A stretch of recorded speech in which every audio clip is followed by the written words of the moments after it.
Bom, gente, então sejam todos e todas muito bem-vindos. Eu sou Fernanda Simon, estou à frente do Instituto Fashion Revolution Brasil.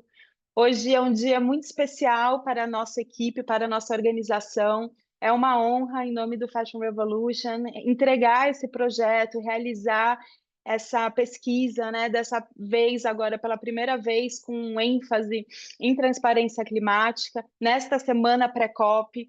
Então, nós esperamos muito que esses dados, que esse produto, que esse projeto, ele contribua com os avanços do setor, que são tão necessários, tão urgentes. E, bom, então, para começar, eu gostaria apenas de agradecer todos os nossos parceiros que fazem com que esse projeto seja possível.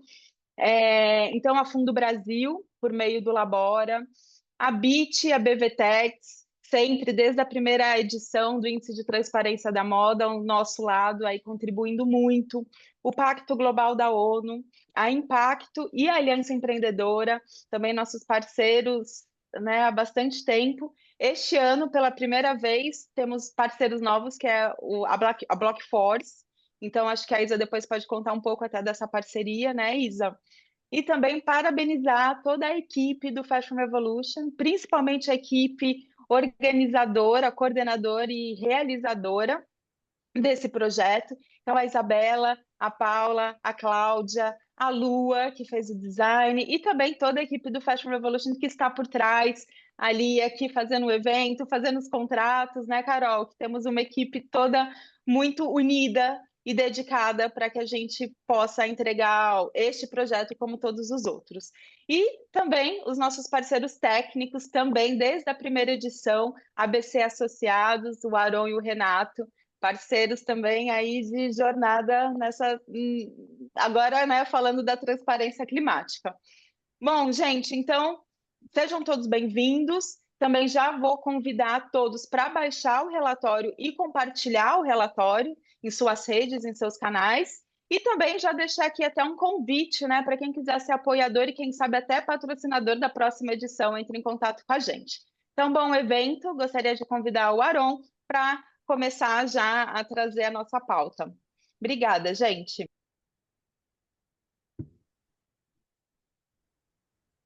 Obrigado, Fernanda. Obrigado a todo mundo, a equipe, Isa, Renato, meu sócio, que está aqui também, toda a equipe do Fashion Revolution e quem está participando, acompanhando hoje.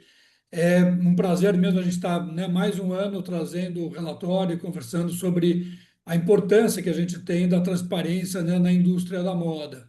É uma, vamos dizer assim, uma indústria que ela está tão presente na vida de todo mundo, tão no dia a dia das pessoas e tem uma relevância tão grande que faz todo sentido, né, olhar a partir dessa lente o que está acontecendo nesse nosso universo maior. E como a Fernanda falou, a questão do clima, né, nesse ano de COP30 no Brasil, ela não podia deixar de ser o foco, né, da nossa análise. E para isso é importante a gente até lembrar que também aconteceu essa mesma discussão no âmbito internacional, né, com a Fashion Revolution Internacional, com um trabalho do What Fuels Fashion, né, fio no trocadilho aí de dar o combustível, mas também né, o combustível da mudança do clima, no âmbito internacional, e onde, a partir desse estudo, ficou muito claro que existe um déficit ainda nas próprias metas, né? Apesar da gente hoje ter uma condição muito mais ampla de consciência, de preocupação dos atores, das empresas, de todos os atores envolvidos na questão do combate à mudança do clima, da questão do aquecimento global, as metas que estão na mesa ainda são muito insuficientes, né? Não se tem aí uma condição segura para garantir que a gente possa, daqui a 5, 10, 20 anos, está numa condição climática aceitável. E essa preocupação com a escala, com o nível de ambição que as empresas e a sociedade precisam ter, e os governos precisam buscar, é uma tônica, né, da COP30. A gente está falando aqui na COP da implementação, né, e teve todas essas discussões preparatórias sobre o que os países estão trazendo, qual é o tamanho das metas que os países trazem, a questão da continuidade nesse processo. E então o que nós estamos contribuindo, né, a contribuição da Fashion Revolution nesse momento é exatamente trazer um foco nas questões ligadas ao clima para as questões, né, ligadas à moda, à indústria da moda.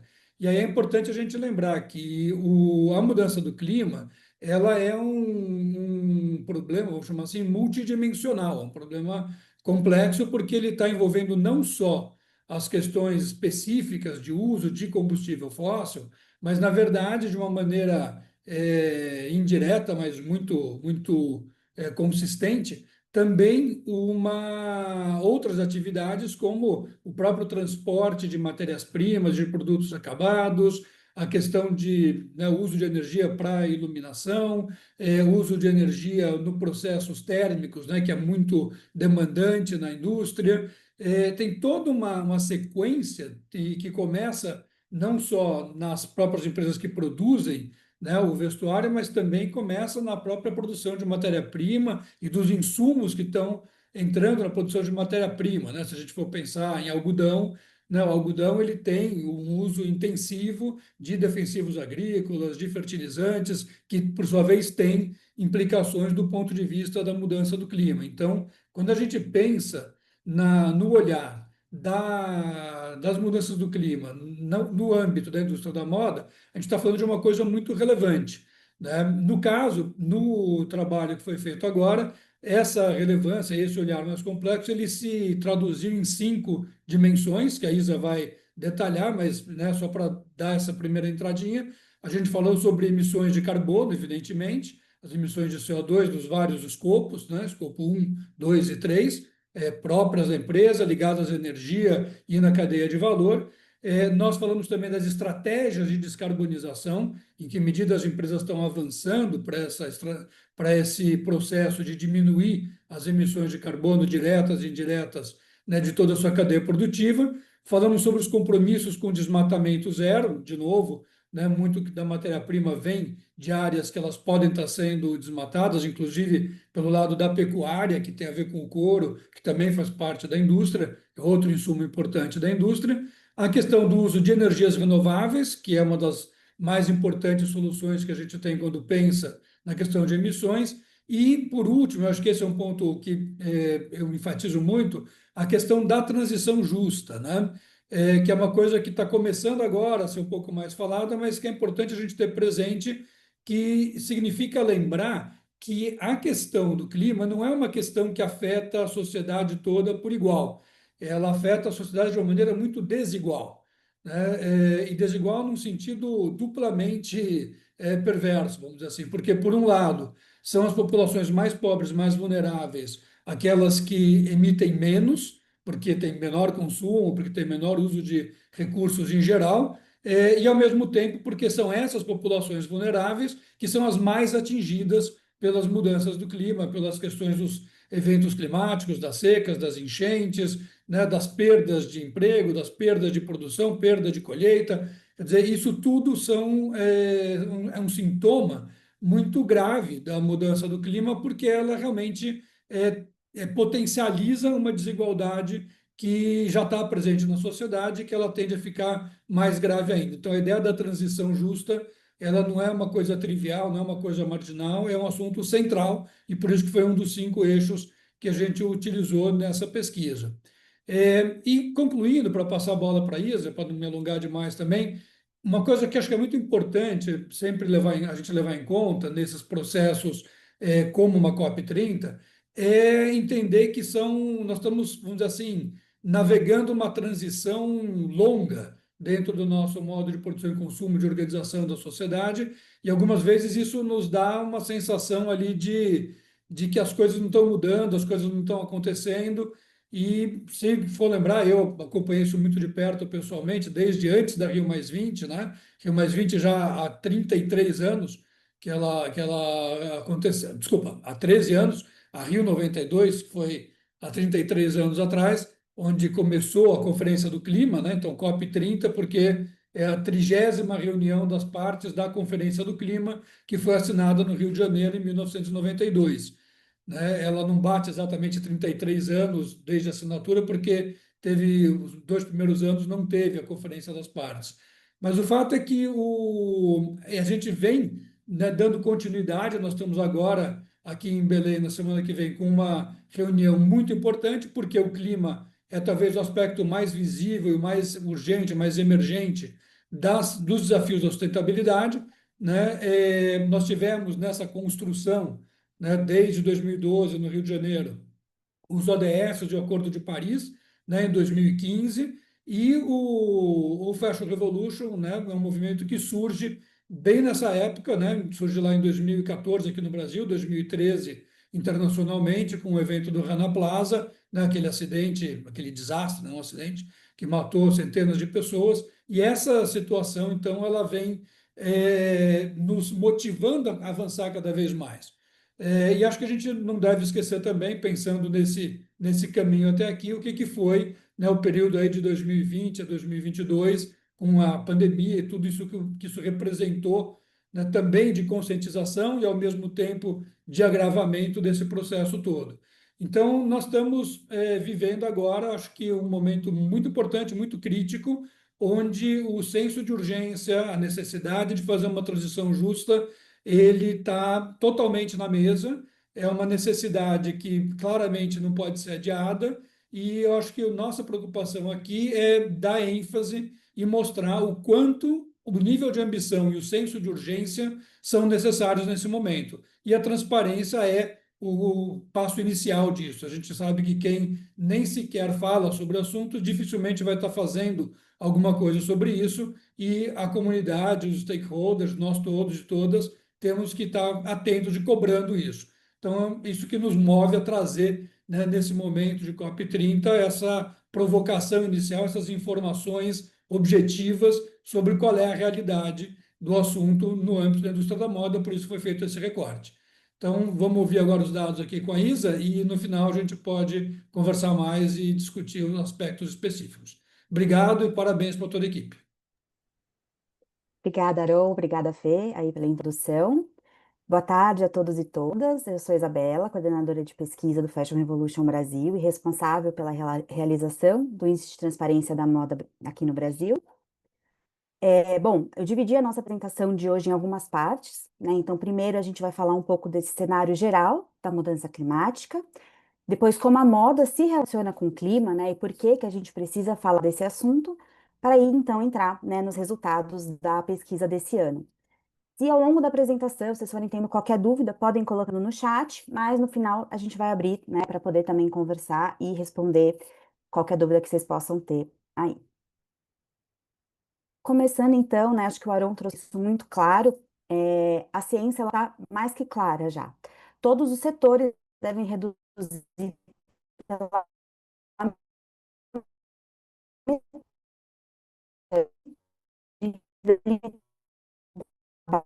para meio que foi estabelecido nessa conversa climática, meio grau, pode parecer pouca coisa, né? Mas cada fração adicional de aquecimento representa só que os impactos vão ser mais frequentes e mais intensos.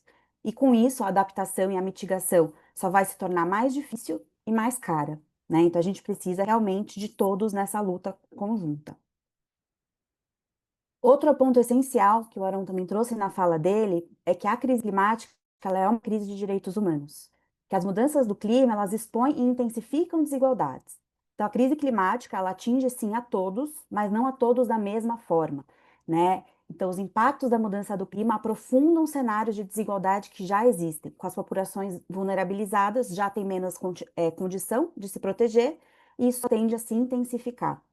E quando a gente fala de moda, né, essa injustiça ela fica ainda mais acentuada, né, evidenciada aí de uma forma aguda, porque é um setor onde as emissões são impulsionadas por modelos que visam o lucro dos acionistas, enquanto os trabalhadores que sustentam esse sistema ficam aí lidando com riscos diariamente.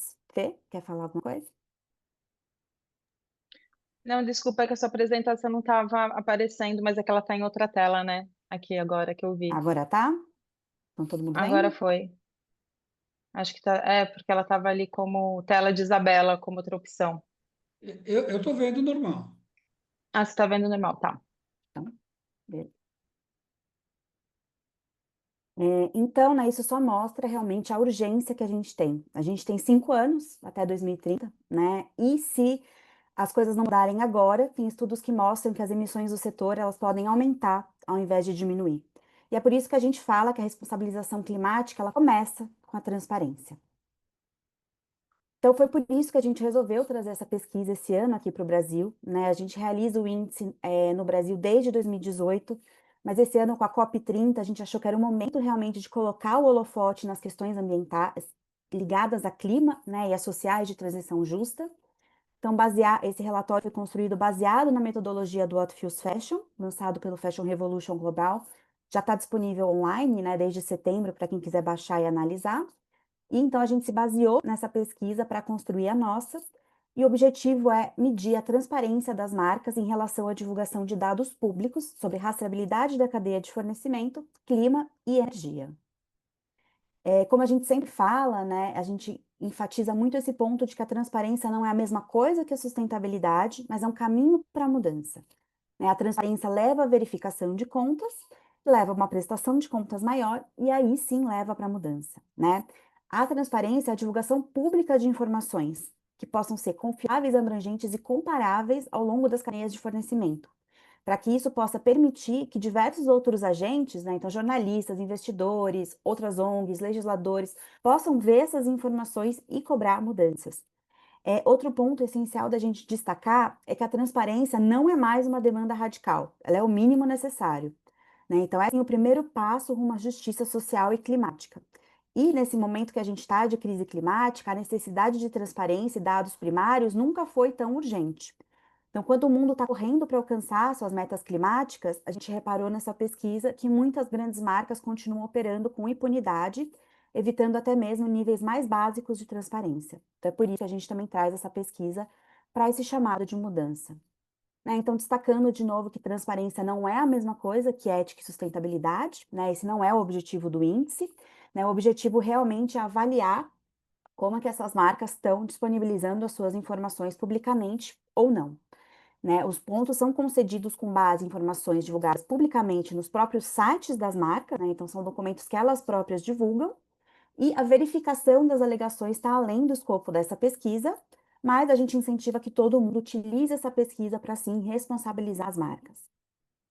Um outro recado que a gente gosta de deixar é que a gente não está endossando nenhuma marca e nem sugerindo boicote a nenhuma das marcas aqui na pesquisa, porque senão não é um guia de compras. Essas aqui são as 60 marcas que foram analisadas esse ano. É o mesmo grupo de 60 marcas que são analisadas desde 2023, né? Então, para a gente conseguir ter uma análise comparativa aí ao longo dos anos. As marcas que vocês estão vendo que tem um ponto laranja do lado foram as marcas que se engajaram na nossa pesquisa esse ano. Então, que participaram com a nossa equipe, que responderam questionário, né? Que se engajaram nesse processo da transparência com a gente. Esse ano a gente teve 47% das marcas que participaram, né? O restante não respondeu ou não participou. Então a gente também gostaria de agradecer todo mundo aí, representante das marcas, que participou esse ano. Lembrando que, independente de participar ou não, todas as marcas são avaliadas da mesma forma, né? Com o mesmo questionário, com os mesmos critérios de metodologia, né? E mais para frente a gente vai mostrar quais foram os resultados aqui. Bom, então, né, a gente já falou, mas só para trazer mais uma vez quais são os objetivos da pesquisa. Então, é realmente responder à necessidade urgente de mitigar os impactos climáticos do setor, lançar luz sobre grandes e influentes marcas que operam no Brasil, incentivar que elas divulguem cada vez mais dados detalhados e comparáveis, alinhados a benchmarks internacionais, aumentar a conscientização pública para que as pessoas usem essa pesquisa como forma de impulsionar o ativismo e a mobilização coletiva frente à crise climática, fornecendo aí uma ferramenta para que todo mundo possa ter ações informadas, né, no meio desse cenário crítico que a gente vive, e também estimular a responsabilização e a mudança positiva no setor. Bom, então agora aqui trazer um pouco, né, a gente explicou um pouco da nossa metodologia, qualquer dúvida que vocês tenham a gente também pode esclarecer melhor no final. E agora eu queria contar um pouco, né, do porquê que a moda tem sim relação com o clima. Nesse caso eu dividi, né, em 3 pilares, mas antes disso, só esclarecer uma nomenclatura que já apareceu agora, né, no discurso do Aron, um pouco da minha fala, mas que vai aparecer bastante, então também para estar todo mundo na mesma página, que é a questão dos escopos. né? Então, quando a gente fala de emergência climática, a gente fala muito de escopo. Então, quando eu falar de escopos 1 e 2, eu estou querendo dizer da operação da própria empresa, né? Então, escopo 1 são as emissões que a própria empresa emite nas suas operações. Escopo 2, também da empresa, mas indireto, né? Relacionado aí à sua compra e uso de energia. E escopo 3 é ligada à cadeia de fornecimento em grande parte, né? Então, essas emissões dos produtos. E é exatamente, eu queria trazer essa diferença, né? Porque a gente vai trazer muito esses temas falando aqui agora, né? Então, para começar, o grande desafio no setor está nesse chamado escopo 3. Porque quando a gente analisa, né, tem dados da Pear Impact Institute que mostram que os escopos 1 e 2 do setor correspondem a apenas 4% das emissões. Todo o resto está focado na cadeia de fornecimento, em todo esse escopo 3. Então, o grande desafio da moda é a mitigação e adaptação da cadeia de fornecimento. Então, por mais que seja legal, louvável, empresas que têm ações, né, de carbono neutro aí nas suas próprias operações, nos seus escritórios, nas suas lojas, o grande desafio realmente está na cadeia de fornecimento e é aí que a gente precisa olhar com urgência.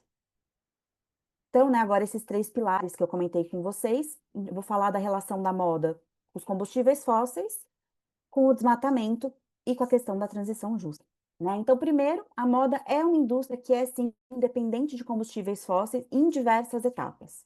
Então, a gente tem desde a produção da fibra, né? Por exemplo, o poliéster, que é hoje a fibra mais utilizada do mundo, é derivada de produtos petroquímicos, produtos químicos, corante, agrotóxico, fertilizantes. Diversos desses materiais que são amplamente usados pelo setor podem ser derivados de produtos petroquímicos também. A etapa de fabricação têxtil, né? Então, aí de fiação, tingimento, acabamento, é o ponto crítico de emissões no setor, porque são etapas que precisam de calor e vapor, né? E geralmente esse calor e vapor é gerado por carvão, gás natural e diesel. A etapa de corte e costura, né? Para as máquinas funcionarem, a gente precisa de eletricidade, e aí vai depender de qual que é a matriz elétrica do país, né? A gente vai falar mais para frente também qual que é o perfil elétrico e energético do Brasil. E a etapa de transporte, que a gente tem essa cadeia de moda global, né, extremamente fragmentada e complexa, onde a gente transporta produtos e matérias-primas pelo mundo, né? E esse transporte envolve aí combustíveis fósseis, seja por via marítima, aérea ou terrestre. O outro pilar que a gente não pode deixar de falar, que é central nessa narrativa, é o desmatamento, principalmente falando no nosso contexto de Brasil. Aqui no Brasil, 74% das emissões nacionais de gases de efeito estufa estão relacionados à agropecuária e mudanças de uso de terra. Esse é um perfil diferente do que a gente vê em outros países, onde grande parte das emissões nacionais está relacionada ao uso de combustíveis fósseis, né? Então, realmente no Brasil, a gente precisa ter esse olhar atento para a questão do desmatamento, que é impulsionado, sim, pela demanda, né, de matérias-primas, como, por exemplo, couro, algodão e viscose. E aí a gente traz 2 exemplos aqui, mas a gente sabe que vai além disso, né?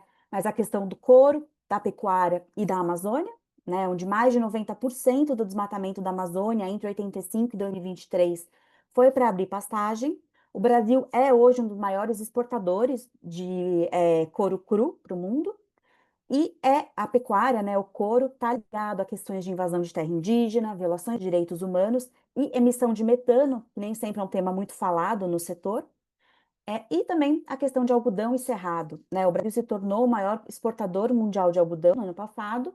A produção está altamente concentrada no cerrado, que é um bioma que muitas vezes, né, fica um pouco negligenciado nos discursos sobre clima, mas ele é estratégico para a gente pensar na segurança hídrica do nosso país e é interdependente da Amazônia, né? Então, um depende do outro para o bem-estar.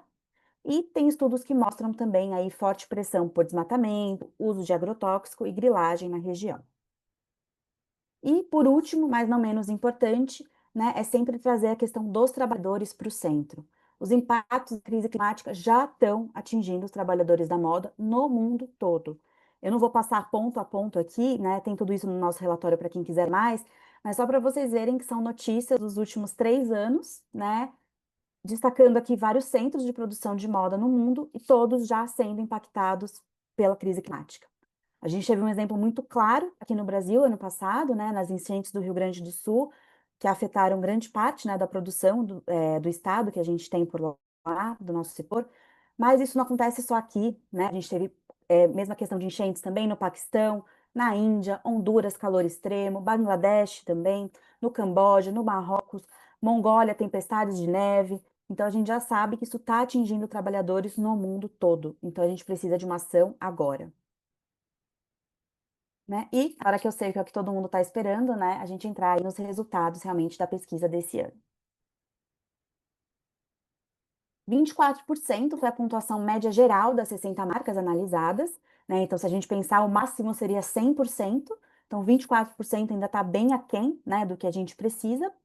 Mas um ponto que eu quero destacar, e quando vocês forem ler, né, o relatório na íntegra, vocês vão conseguir reparar bem nisso, é que uma coisa que a nossa equipe de pesquisa notou foi um cenário bem polarizado. Então, a gente tem, sim, marcas que estão na dianteira da transparência climática, né, divulgando bastante dados, dados robustos, mas a gente tem um grande grupo de marcas, formado por 27 empresas grandes do setor, que zeram, né? Então, a gente não consegue trazer uma imagem do setor como um todo avançando por conta desses desbalanços que a gente encontra.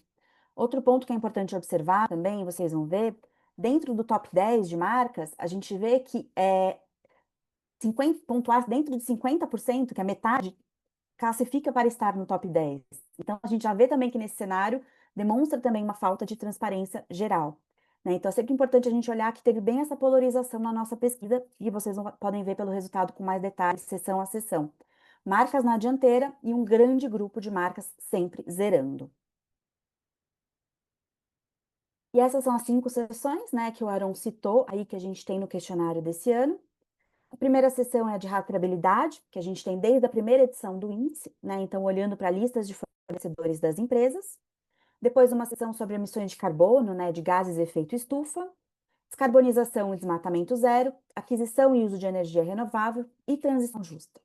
A gente vai agora entrar em todas essas sessões com mais detalhe, mas nesse geral, eu só queria destacar que a seção que a gente buscou pelos inventários das empresas, né, de gases de efeito estufa foi a melhor pontuada, e a gente acredita que está muito ligado também por ser uma prática já comum de reporte, né? Então, uma coisa que já tem uma prática de reporte estabelecida. E a seção que menos pontuou foi a de transição justa. E a gente vai entrar, né, em detalhes aí mais para frente também. Começando então pela seção de rastreabilidade, né, que é as listas de fornecedores, e um ponto que a gente olha desde o primeiro índice. A nossa conclusão esse ano é que, infelizmente, a gente ainda precisa perguntar quem fez minhas roupas. Apesar dos percentuais gerais aqui não estarem tão baixos, né, enquanto outros indicadores que vocês vão ver, a questão é que eles estão estagnados desde os últimos anos, né? Então, 42% das marcas divulgam listas dos seus fornecedores diretos, geralmente corte, costura e acabamento. 43%, né, bem parecido, divulgam as instalações de processamento e beneficiamento. Lembrando, de novo, essa é uma grande parte muito importante para atacar a crise climática, né? E 23% divulgam o nome de fornecedor de pelo menos um tipo de matéria-prima. Mas essa estagnação que a gente está observando mostrou que marcas que vão divulgar suas listas e já estão fazendo, continuam fazendo isso ano a ano. Mas marcas que não divulgam, continuam não divulgando. É quase como se a gente tivesse atingido um platô ali de divulgação. E isso faz, né, a gente tem algumas evidências ali, algumas hipóteses de que talvez realmente o que precisa para mexer essas marcas que não estão se mexendo, seja legislação ou pressão aí de investidores e uma pressão maior de governança.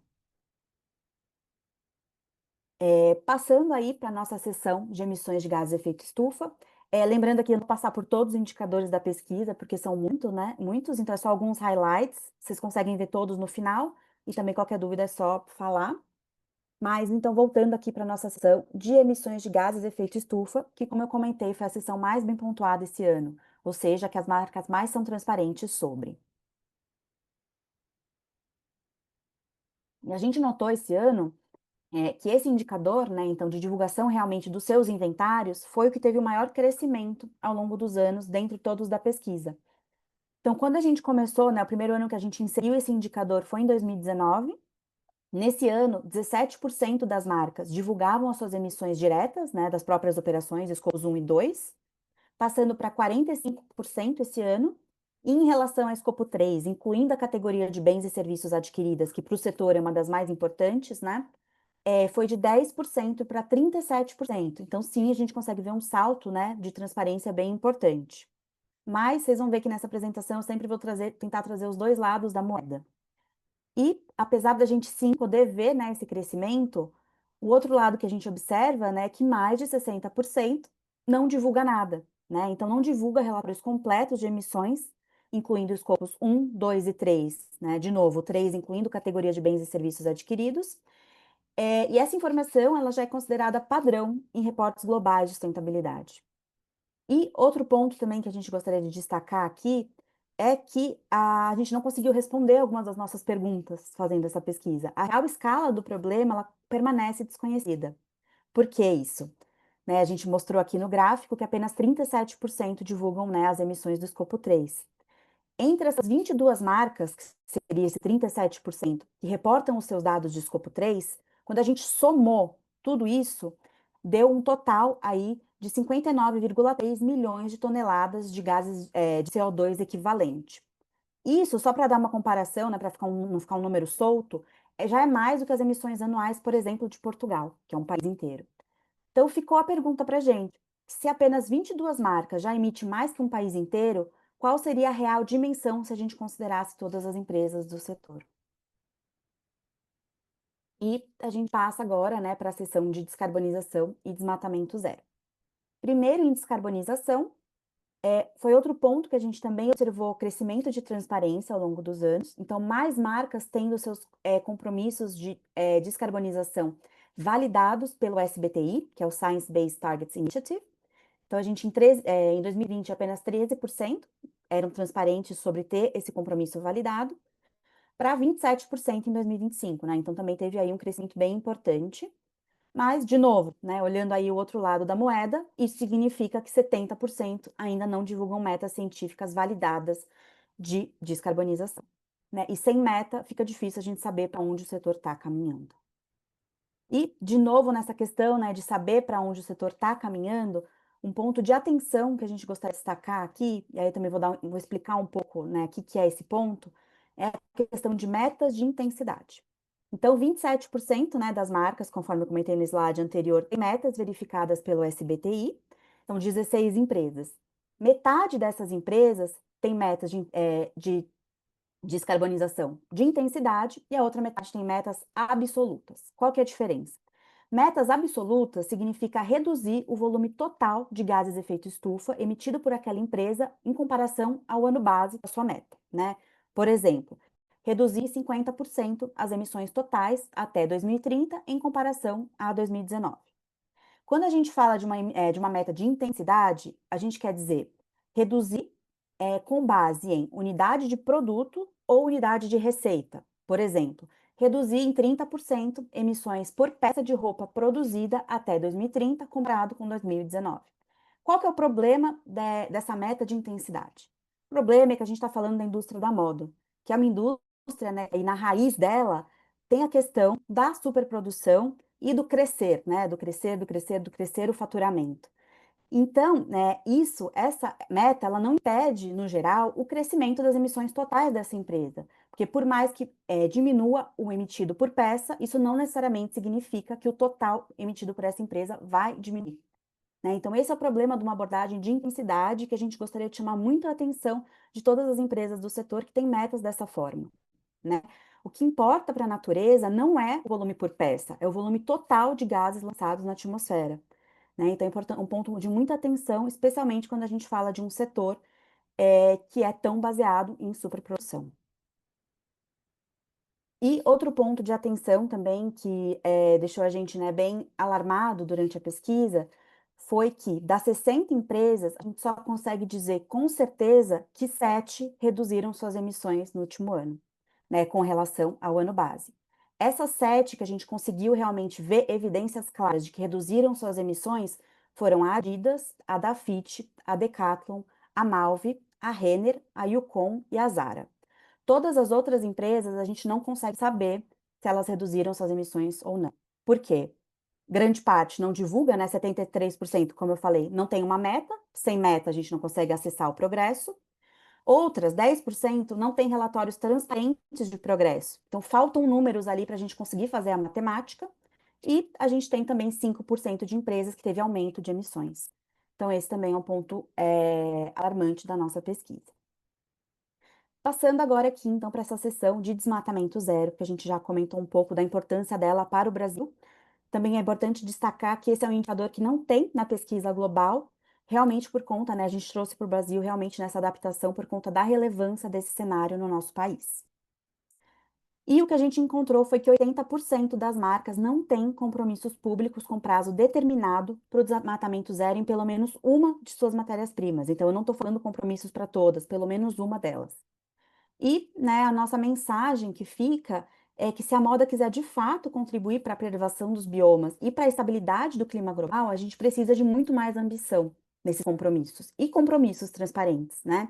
E que esses compromissos sejam robustos e abarquem todas as matérias-primas de origem agropecuária dadas pelo setor, sem se apoiar em selos que não têm credibilidade, né? A gente precisa de metas internas da própria empresa. Lembrando que desmatamento não é só uma questão ambiental, né? É uma questão de um problema de justiça social, de direitos humanos, de soberania nacional também. E passando agora para a parte de uso e aquisição de energia renovável, essa parte também tem algumas questões um pouco mais técnicas, então também vou me demorar um pouco mais aqui para explicar um panorama antes de entrar nos resultados. Então vamos lá. Então primeiro, né, como eu comentei, queria trazer para vocês aqui, né, qual que é o panorama energético no nosso setor.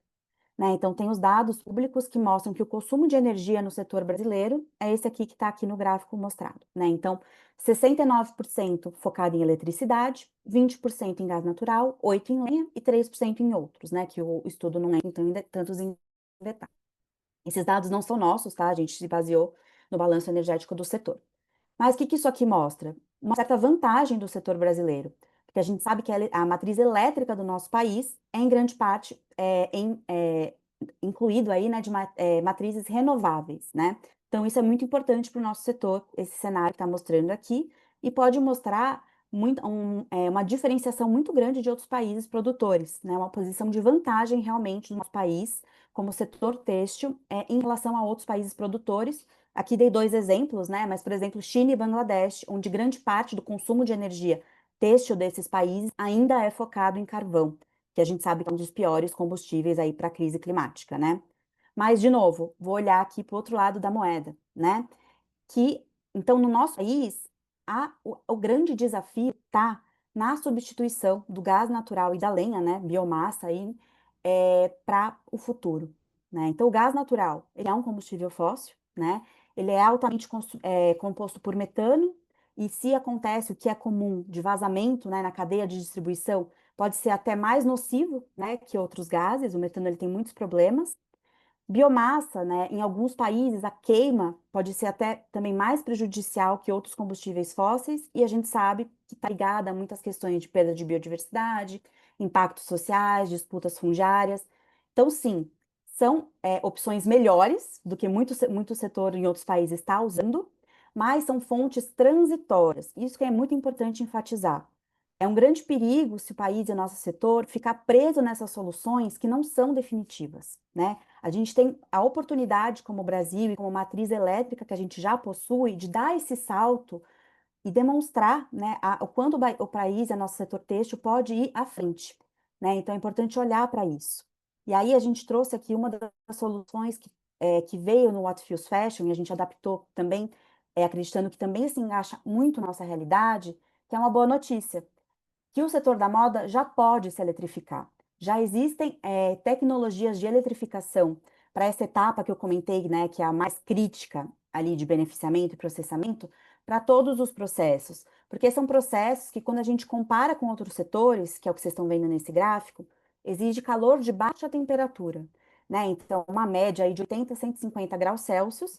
Quando a gente tem setores de difícil abatimento, que fica a mais de 1.000 graus Celsius. Então, é muito mais difícil de fazer a descarbonização. Então, é a nossa recomendação, né, realmente de aliar essa matriz elétrica majoritariamente renovável do nosso país para criar uma oportunidade estratégica do país realmente liderar a descarbonização do setor. E outro ponto, né, a gente já citou o carvão aqui, a gente já sabe que ele não é representativo na indústria nacional têxtil, mas ele é sim muito utilizado nos outros países. E a gente sabe que marcas que operam no Brasil compram tecidos de outros países, compram roupas prontas de outros países. Então, o carvão é uma responsabilidade que vai além das fronteiras. Não adianta se esquivar do problema, né? Então, a gente não pode fechar os olhos para a origem global das peças, porque isso vai significar perpetuar a dependência nesse combustível fóssil tão poluente. Então, né, o nosso recado aqui também é que a responsabilidade climática deve ultrapassar essas fronteiras para os compromissos incluírem a eliminação do carvão em toda a cadeia de fornecimento internacional. Porque sem isso, qualquer avanço que aconteça aqui no nosso país pode ser neutralizado por esses impactos em outros elos da produção. E aqui trazendo um pouco, né, do que a gente descobriu esse ano, foi que 45%, esse é outro indicador que a gente observou também crescimento ao longo dos anos, né? 45% das marcas divulgam quanto de energia renovável elas usam nas suas próprias instalações e 27% divulgou o quanto de energia renovável é usada em pelo menos uma parte de sua cadeia de fornecimento. Mas o ponto de atenção aqui, que essa energia é adquirida, essa energia renovável que a gente encontrou na pesquisa, relata o uso de certificado de energia renovável para essa aquisição. E aí, qual que é o problema, né? Tem pesquisas que já mostram que, embora os certificados, né, os RECs, os I-RECs, sejam amplamente aceitos pelo GHG, pelo R100, pelo SBTI, o seu impacto real na expansão de energia renovável, ele é mínimo para o que a gente precisa no cenário atual. Né? Então, a crítica central é que esses RECs não criam um vínculo físico entre onde a eletricidade é consumida para onde ela é, né, onde ela é gerada para onde ela é consumida. Então, essa descontinuidade territorial abre margem para greenwashing, né? Para aquela falsa impressão de que a eletricidade é limpa 24 horas por dia, né? Então, precisa de um olhar muito atento para essa questão, né? Para pensar que os RECs, eles devem ser utilizados e outros certificados, né, somente como uma medida complementar, após todos os esforços terem sido exauridos. Então, antes disso, a gente precisa reduzir o consumo de energia em todos os níveis, principalmente na produção, e priorizar outros métodos de aquisição, que adicionem realmente capacidade renovável local, né? Aí aqui dois exemplos, né, os PPAs e a autogeração. Tem mais explicação sobre isso também no nosso relatório, mais profundamente, quem quiser, tiver interesse. E passando aqui agora, né, para a última sessão, mais não menos importante, que é a sessão de transição justa.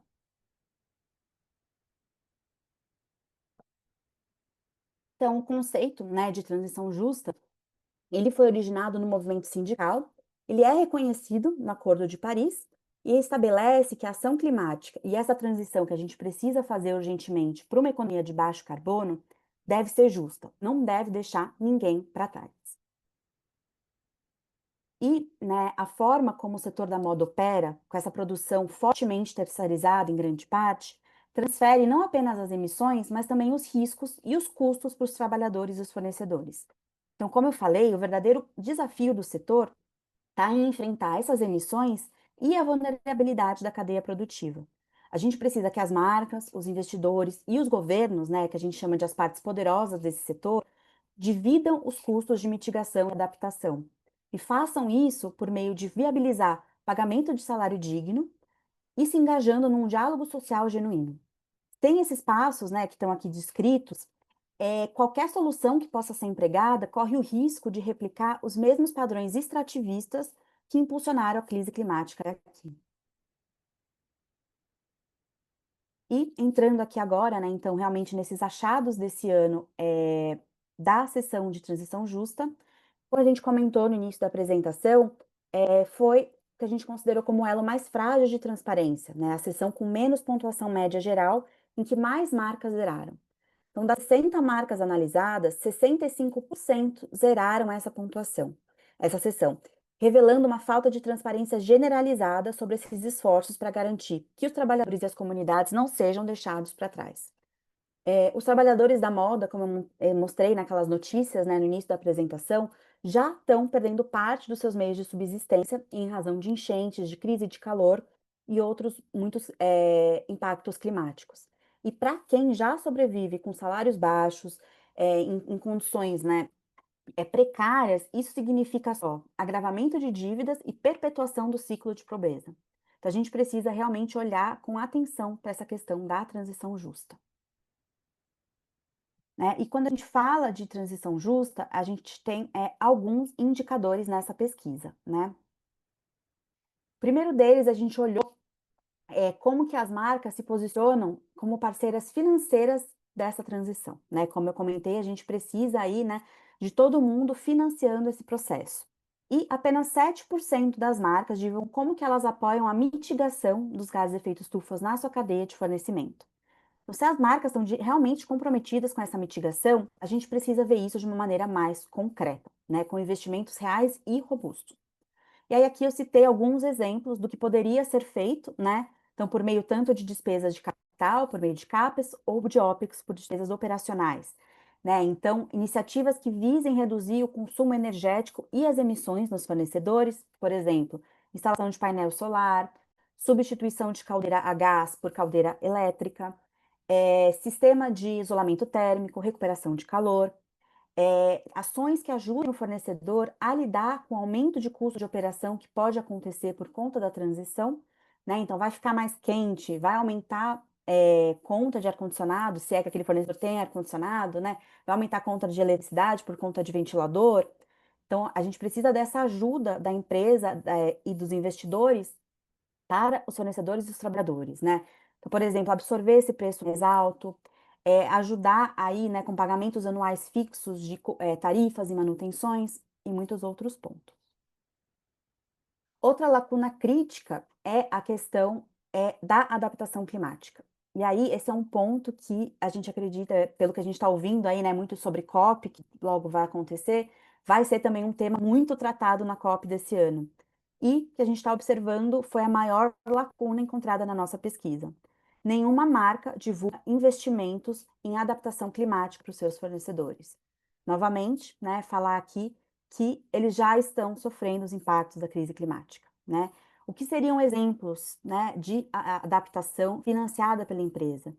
Estruturas de resfriamento, ventilação, defesa contra enchentes, estratégias colaborativas de adaptação, ouvindo o fornecedor local, ouvindo o que ele precisa, não simplesmente realocar a produção para outro lugar quando tiver um risco. Políticas contratuais, né? Então, protocolos de proteção contra desastres, garantias de salário e proteção social, no caso de interrupções de eventos climáticos, né? A gente teve, por exemplo, a Covid, né? Uma interrupção. O que vai acontecer se interromper a produção por conta de eventos climáticos? Isso precisa já estar previsto nas políticas contratuais. Né? Então, a ausência de transparência das marcas sobre esse tema não apenas compromete a proteção dos trabalhadores, mas também revela que é uma oportunidade perdida no que diz respeito a uma construção de uma cadeia mais resiliente e segura. Né? Então, compromete todo o setor. E a gente considera inadmissível que grandes marcas permaneçam inertes diante de riscos que já são tão claros e tão previsíveis. Né? E aí, a gente queria citar aqui que, embora não esteja dentro do escopo desse relatório, o Instituto Fashion Revolution Brasil manifesta solidariedade a todos os povos indígenas e comunidades tradicionais, cujas suas terras, saberes e modos de vida são tão essenciais para a preservação dos ecossistemas. A gente sabe que grandes projetos de energia renovável podem ser implementados de forma a deslocar comunidades, monopolizar recursos e perpetuar padrões históricos de expropriação, com muitos casos, né, desses grandes empreendimentos de energia renovável sendo instalados nesses territórios, mas não chegando à população local. Né? Então, a gente acredita que uma verdadeira transição justa não pode ser alcançada sem o pleno reconhecimento dos direitos territoriais, sem a devida reparação histórica e sem redistribuição de poder. As vozes e as lideranças das comunidades precisam estar no centro da construção de alternativas energéticas inclusivas e emancipatórias, para que a gente possa de vez romper com a lógica extrativista e colocar a justiça climática como centro e princípio fundamental na transição para uma economia de baixo carbono. Bom, aqui eu sei que é um ponto que todo mundo tem muita curiosidade, né? Então, que a gente queria destacar aqui nesse slide, aqui em cima primeiro, as 10 maiores pontuações desse ano, né? Vocês podem ver. E aqui também está destacado quais foram as 27 marcas que zeraram nesse ano, tá? Então, tudo isso está no nosso relatório também. Todas as demais marcas, né, que estão no meio entre as mais e as zeradas, também está no nosso relatório, para todo mundo que quiser conferir. No relatório também dá para ver quais são as pontuações em cada seção, né? Então, como cada marca pontuou dentro de cada sessão ali, então tá tudo isso lá. Lembrando novamente, né, que o índice não é um guia de compras, mas que a gente acha assim que é uma maneira de responsabilizar as empresas e mostrar aí o que está sendo divulgado. Queria colocar aqui para quem quiser baixar, né, já está no ar o nosso relatório. Nossa equipe vai mandar também no chat aqui o link para quem quiser acessar. Então tem aqui um QR Code, vou dar um minutinho para quem quiser ver.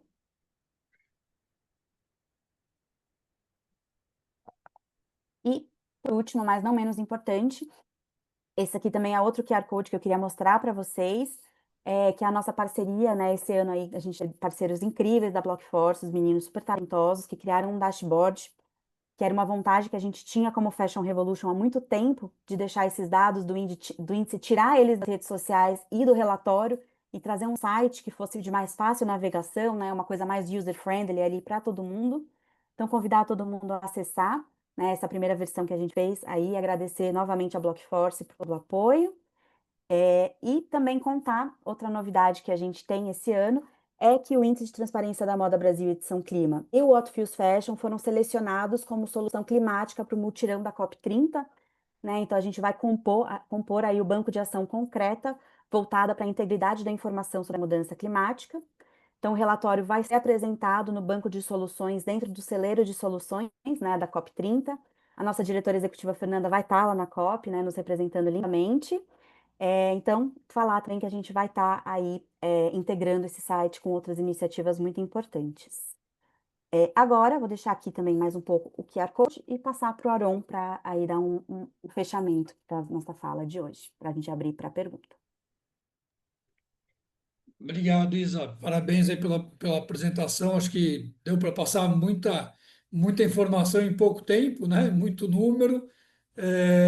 Mas eu acho que realmente assim esses números eles são muito eloquentes, né? Ou seja, a gente acho que vê com muita clareza o tamanho do gap que a gente ainda tem que preencher, né? Então, eu acho que uma preocupação grande mesmo, eu acho que é conseguir fazer com que as empresas que ainda estão para trás desse processo elas vejam essa mensagem como uma provocação no sentido positivo, no sentido de que elas se juntem a participar. O objetivo não é colocar uma empresa no pelourinho, pelo contrário, a gente quer que as empresas elas se sintam provocadas a compartilhar informação e a se avançar, se comprometer com esse processo.